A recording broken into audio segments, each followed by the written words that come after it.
Hello बच्चों, let's see this question.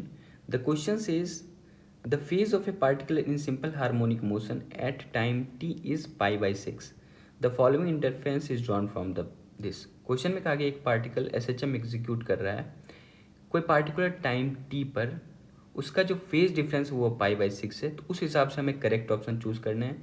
पहला option दिया हुआ है the particle is at x equal to a by 2 and moving in plus x direction. दूसरा option दिया हुआ है the particle is at x equal to a by 2 and moving in minus x direction. वैसे ही third option है particle is at x equal to minus a by 2 and moving in plus x direction. And fourth option is particle is at x equal to minus a by 2 and moving in minus x direction. Key concept of the question is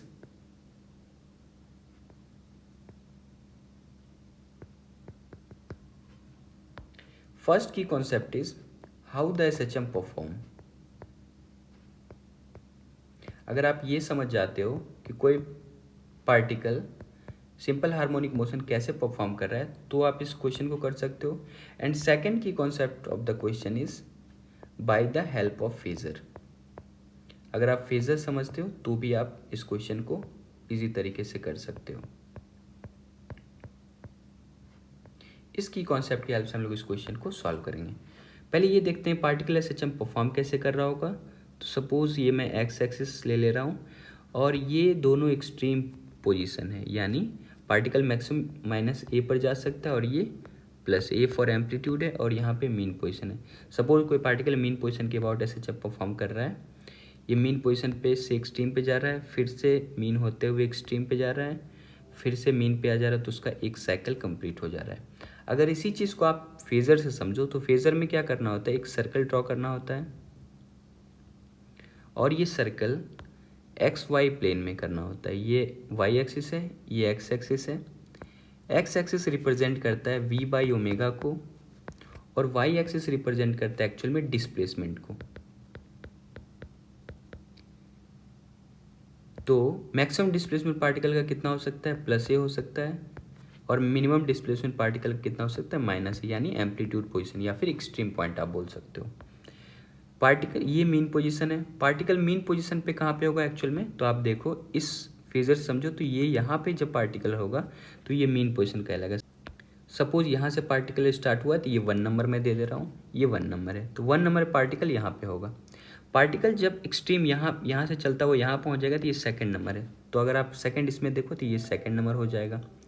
फिर particle लौट के जब वापस mean पे आएगा तो ये लौट के जब वापस मीन पे आएगा तो पार्टिकल ये थर्ड पोजीशन पे हो जाएगा, तो ये वाला मैं थर्ड बोल दे रहा हूँ। अगर आप फोर्थ देखो तो पार्टिकल यानी यहाँ से फिर से लौट के यहाँ पे आ जाए तो ये फोर्थ पोजीशन हो जाएगा, यानी यहाँ पे चला गया, फोर्थ पोजीशन में नंबरिंग दे रहा हूँ। फिर लौट के मेन पोजीशन पे आ गया तो ये फिफ्थ पोजीशन, यानी 1 पोजीशन पे ही आ गया, ये फिफ्थ हो गया, या फिर इसमें आप फिफ्थ हो, यानी 1 और 5 एक ही पॉइंट है, तो एक साइकिल इसका कंप्लीट हो जाएगा। अब कहा जा रहा है इसी फेजर से हम लोग नॉर्मली फेज निकालते हैं, तो शुरू में फेज डिफरेंस कितना है, पाई बाई 6, तो फेजर से हमें पता चल जाएगा पाई बाई 6 का मतलब है, सपोज यहाँ से कोई एंगल ड्रॉ कर लेते, ये जो एंगल है ये कितना है, पाई बाई 6 है। यही चीज़ फेजर में फाइंड करना होता है, पाई बाई 6। बहुत लोग ऐसे भी यूज़ कर सकते हो आप, अगर आपने ऐसे सीखा है कि एक्स एक्सिस में उसका प्रोजेक्शन लेके करते हो, वैसे भी आप कर सकते हो। यहाँ पे एम्पलीट्यूड को मैं वाई एक्सिस में कंसीडर किया हूँ, इसलिए वाई एक्सिस में हम लोग डिस्प्लेसमेंट देखेंगे। तो पाई बाई 6 पॉइंट पे पार्टिकल यहाँ पे है, अगर इसका आप प्रोजेक्शन वाई एक्सिस के अबाउट लोगे तो ये वाला पाई बाई 6 है, और ये चीज़ क्या है, ये एक्चुअल में एम्पलीट्यूड है।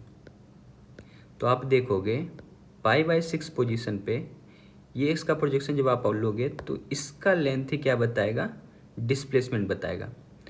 तो ये पाई बाई 6 है तो ये कितना हो जाएगा, ये पाई बाई 3 हो जाएगा। तो आप ये या तो ए कॉस पाई बाई 3 कर दो या फिर आप ए साइन पाई बाई 6 कर दो, दोनों में से कोई भी कर सकते हो।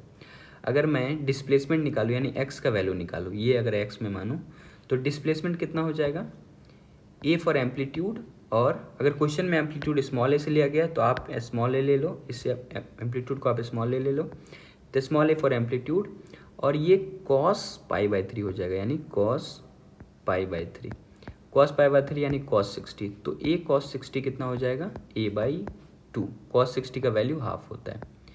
तो पार्टिकल मीन पोजीशन से कितने दूरी पर है, a/2 पे, ये तो कन्फर्म है। अब यहाँ पे आपके पास 4 ऑप्शन है, a/2 सब में a/2 है, लेकिन 2 ऑप्शन में अगर आप फर्स्ट ऑप्शन के हिसाब से देखो तो फर्स्ट ऑप्शन में particle is at x equal to a/2, ये statement correct, and moving in plus x direction, तो देखो बिल्कुल सही है।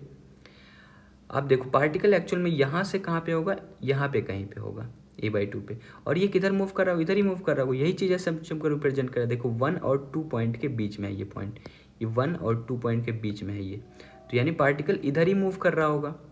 तो आप बोल सकते हो प्लस x डायरेक्शन में पार्टिकल बिल्कुल मूव कर रहा है, और उसका पोजीशन x/2 है, उसका पोजीशन a/2 है। So the correct option is option number first. Okay, ऐसे आप सेकंड थर्ड ऑप्शन को भी रिलेट कर सकते हो। तो इसमें -a/2, थर्ड फोर्थ में तो -a/2, ये तो गलत है। सेकंड में a/2 है लेकिन मूविंग इन -x डायरेक्शन, तो ये भी गलत है। a/2 अगर रहता तो पार्टिकल लौटने वक्त, यानी ये पार्टिकल एक्चुअल में लौटने वक्त का काम है, यानी 2 और 3 के बीच का, यहाँ पे कहीं पे पार्टिकल होता है, लेकिन ऐसा नहीं है। ये एक्चुअल में पार्टिकल a/2 है और वो +x के डायरेक्शन में मूव कर रही है, हम लोग इजिली फिगर से देख सकते हैं। So option 1 is the correct option. Hope you understood it well. Best of luck, thank you.